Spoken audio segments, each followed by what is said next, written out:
Telephone tapping నిన్న మొన్నటి వరకు సాధారణ విషయంగానే పరిగణిస్తూ వస్తున్న ఈ వ్యవహారం ఇప్పుడు తెలంగాణలో రేవంత్ రెడ్డి ప్రభుత్వం పోలీసులతో చేయిస్తున్న విచారణతో సంచలనంగా మారింది.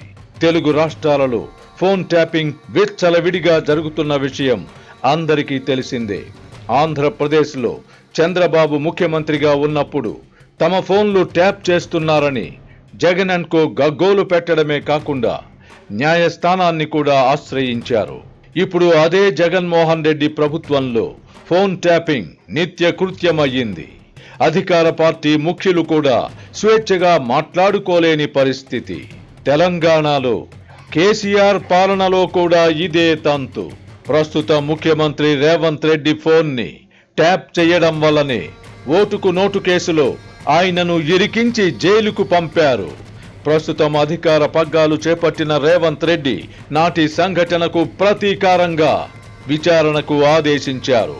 కొంతమంది అధికారులు అప్పట్లో విచ్చలవిడిగా వ్యవహరించినట్టు పోలీసుల విచారణలో వెల్లడవుతోంది. ఈ విచారణలో విస్తుపోయే విషయాలు బయటకొస్తున్నాయి. సంఘ విద్రోహులు, దేశద్రోహులు, టెర్రరిస్టులు, తీవ్రవాదుల ఫోన్లను చాటుగా వినడం కేంద్ర రాష్ట్ర ప్రభుత్వాలు చేస్తుంటాయి. ప్రభుత్వాలు సమాజ హితం కోసం ఈ పని చేసేవి.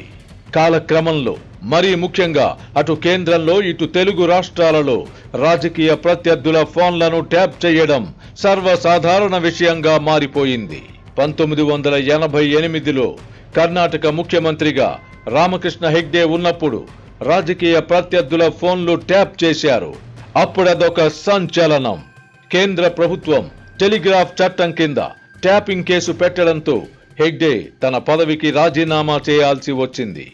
ఇప్పుడు అటు జాతీయ స్థాయిలోనూ ఇటు తెలుగు రాష్ట్రాలలోనూ రాజకీయ ప్రత్యర్థులే కాదు, సమాజంలో ప్రముఖ స్థానాల్లో ఉన్నవారి ఫోన్లను కూడా దొంగచాటుగా వింటున్నారు. ఇందుకు న్యాయమూర్తులు కూడా మినహాయింపు కాదు. అంతెందుకు పోలీసు ఉన్నతాధికారులు కూడా ఫోన్ ట్యాపింగ్ బాధితులుగా మిగులుతున్నారు. తెలుగునాట డీజీపీలు సైతం స్వేచ్ఛగా ఫోన్లో మాట్లాడలేకపోతున్నారు. 1995లో చంద్రబాబు ఉమ్మడి రాష్ట్రానికి ముఖ్యమంత్రి అయ్యాక ఫోన్ ట్యాపింగ్ వ్యవహారం వెలుగులోకొచ్చింది. సెల్ ఫోన్లు అప్పుడే ప్రజలకు అందుబాటులోకి వచ్చాయి. దీంతో మావోయిస్టులు కూడా సెల్ ఫోన్లు వాడటానికి అలవాటు పడ్డారు.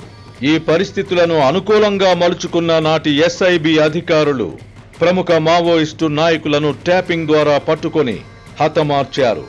ఫలితంగా మావోయిస్టు ఉద్యమం తెలుగునాట బలహీనపడటం జరిగింది. అప్పట్లో హోంమంత్రిగా ఉన్న దేవేందర్ గౌడ్ మావోయిస్టు అగ్రనేతల వేటతో తనకు సంబంధం లేదని వరవరరావుతో సెల్ ఫోన్తో చెప్పించిన విషయం కూడా ఎస్ఐబి అధికారులు తెలుసుకున్నారు. ఇంతకు మించి రాజకీయ ప్రముఖుల ఫోన్ల జోలికి వెళ్లలేదు. కాలక్రమంలో ఇదో నిత్య కృత్యమయ్యింది. ఫోన్ ట్యాపింగ్ బాధ్యతలు చేపట్టిన అధికారులు ఎంత అరాచకంగా వ్యవహరించారో ఇప్పుడు తెలంగాణ పోలీసుల విచారణలో బయటపడుతోంది. కొంతమంది అధికారులు తాము అధికారులమన్న విషయం విస్మరించి బీఆర్ఎస్ పార్టీ కార్యకర్తల కంటే అధ్వాన్నంగా వ్యవహరించారు. తెలంగాణ పోలీసులు ఇప్పుడు అదుపులోకి తీసుకున్న పోలీస్ అధికారులలో అత్యధికులు ఒకే సామాజిక వర్గానికి చెందిన వారు కావడం గమనార్హం. ఎప్పుడైనా ఒకటి కోరుకుంటే రెండు లభిస్తే సంతోషమే కదా. మన సిర్లసీమ 2లో కూడా అంతే. డిటిసిపి ప్లాట్ కొంటే ల్యాండ్ అప్రిసియేషన్ అనేది ఒక లాభం, శ్రీగంధం చెట్ల మీద వచ్చే ఆదాయం మరో లాభం. డబుల్ బెనిఫిట్ ఆఫర్ తో సిర్లసీమ 2.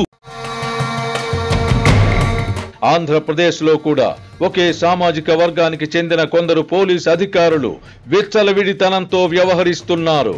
మీడియాకు చెందిన వ్యక్తిగా వివిధ పార్టీలకు చెందిన వారు నన్ను కలుస్తుంటారు.